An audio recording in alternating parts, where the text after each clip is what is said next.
All right, Destiny. Brain health is certainly important at any age, but as we get older, healthy brain function could mean the difference between thriving senior living or mental acuity challenges. So you might have questions of what you can do to improve your brain health. Dr. Beth Kitchen joined us now with maybe some answers, but also details on an important event happening this weekend. Good to have you with us. That's right, Mike. We have a free event coming up that I'll tell people about in just a minute. But you're right, with brain health, we think about things like dementia, Alzheimer's, and all of the things that can happen that we really don't want to happen. And we can do something to hopefully lower our chances of that. And one of them is nutrition. And so, as always, what do we talk about? The plant-based diets. They Okay. have been shown to be effective in lowering your risk of dementia and mental decline. There's even the mind diet. Now, the plant-based diets, everybody always says, oh, everybody tells me to go on the Mediterranean diet. Well, there are all kinds of plant-based diets, and you can pick and choose which one you want. Okay. There's the mind diet, the DASH, and then, of course, the Mediterranean, and all sorts of combinations in there. And I'll be sending folks a link to all of those in my blog today after the show. Well, actually, this afternoon. Not right after. And staying on those diets and staying active, that helps with your, keep your blood pressure low, right? Exactly. And so blood pressure, high blood pressure is a major cause, the number one cause of stroke. So keeping that blood pressure under control is really important, whether it's through diet or medications or both. But we always recommend diet first if you don't want to go on medications.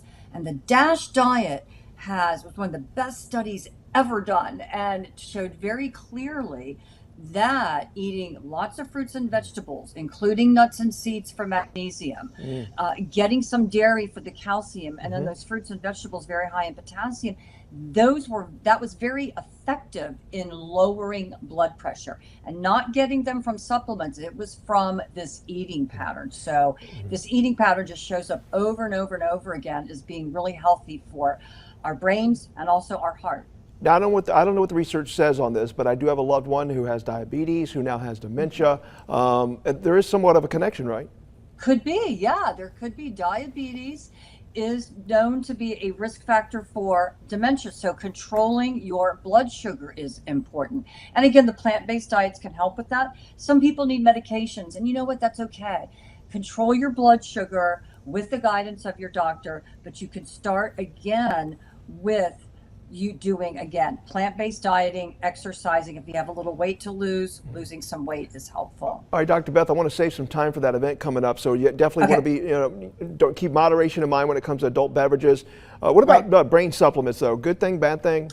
Well, they don't work, Okay. most likely. All right. And so you see these advertised with a lot of anecdotal evidence, people telling stories. When you look at the data, there really aren't any supplements right now that are helpful for cognition, for memory, for all of that sort of thing. Very weak information on that. All right, But so where can you get real answers? This Saturday, Yes. Avondale Library, 11 a.m. Tell us, folks, what's going to be going on. Well, what we're doing, or why I say I'm going to be there, but I'm not an active presenter. But it is Dr. Ronald Laser from UAB's Department of Neurology, and they're doing brain chats. He's the leader of the Brain Health Advocacy Mission, and so he's going to be there talking about all of the things that we can do, not just nutrition, but a lot of other things that we can do day to day to improve our brain health. And it's a free event. I'd really love to see people out there. I'm going to be out there because I want to learn as well. And again, 11 o'clock, August the 2nd, Saturday at Avondale Library. The parking's easy, getting there's easy. So 11 o'clock, and I hope to see you guys there. What a great resource to get some information from the expert. That's very good. Thank you, Dr. Beth Kay. Thanks, Mike. All right. Hey, are your dogs enjoying the pool?